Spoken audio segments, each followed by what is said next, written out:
Greetings, my name is Ryan Mack, and happy Child Tax Credit Day today. Today is a very important day, as today 35 million checks are being mailed out or electronically deposited into households' bank accounts all across this country.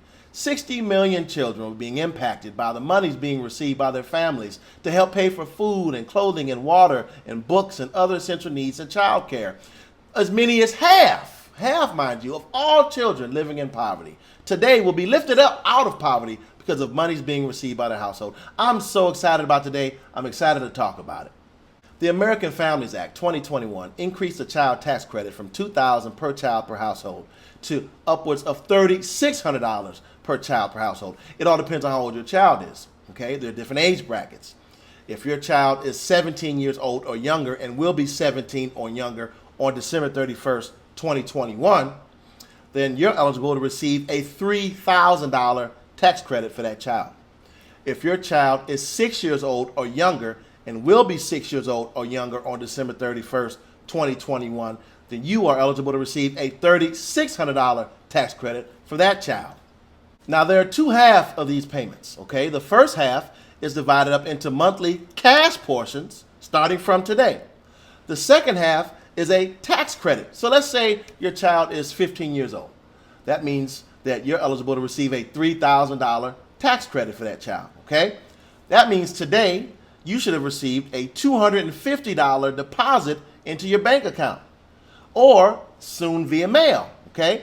$250 and the 15th of each month for 6 months in total will equal $1,500 in total, okay? That you receive cash in hand into your bank account. Now, the second half of that tax credit comes in the form of a tax credit that you can receive when you file your taxes, okay? If you have a 2-year-old, then that means you're eligible to receive a $3,600 tax credit. The first half, a $300 today payment into your bank account, and on the 15th of every month for 6 months for a total of $1,800 cash in hand in your bank account, cash, what they call cash prepayments. The other $1,800 you're eligible to receive in the form of a tax credit when you file your taxes. So let's say you have a 15-year-old and a 2-year-old in your household. That means today in your bank account, you should have gotten $300 plus $250, $550 deposited into your bank account. Now, there are 5 things I want you to take into consideration. The first thing is, are you income eligible? Okay? If your income is $75,000 or less, $150,000 or less filing jointly, or $112,500 or less filing for head of household, then you are eligible to receive this tax credit. But keep in mind, if you're over those income levels, the tax credit begins to phase out over those income thresholds. Number 2, it sounds basic, but make sure you're registered with the IRS and your child has a Social Security number, okay? Now, go to IRS.gov if you have any concerns, or if you don't know if you're registered, if you haven't been filing your taxes federally, go to IRS.gov and do so, okay? If you received a stimulus check from the most recent pandemic, then most likely you are registered. Number 3, do you even want to receive the cash prepayments? Do you want to opt out? Okay. First of all, opting out of receiving the cash prepayments doesn't mean they just disappear. That just means you're delaying them until you actually file your taxes to be put into a potential tax credit.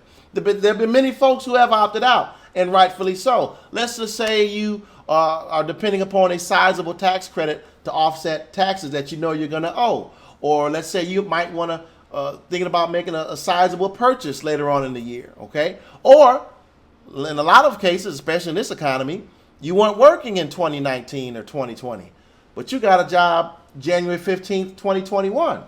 That means your income is sizably different than it was in 2020, okay? The IRS uses your tax returns of 2020 and in a few cases 2019 to determine eligibility. So in all these cases, you might want to opt out of receiving any prepayments and just filing your taxes regularly to see exactly how much the IRS is going to calculate what you owe, because you don't want to be in the case where you have to end up paying back all those prepayments that you took out.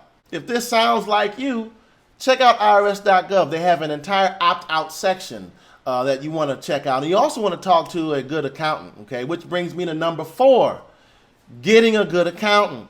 Talk about this all the time, making sure they're either an enrolled agent, a tax attorney, or a CPA that can give you some good consultation on exactly how to navigate through making sure that they give you the best advice for your household. And then finally, number 5, oldie but goodie, make sure you're budgeting wisely and make sure that every dollar, no matter if it's a tax credit return in cash or not, is being used prudently, deliberately, and for the better purposes of your household as a whole.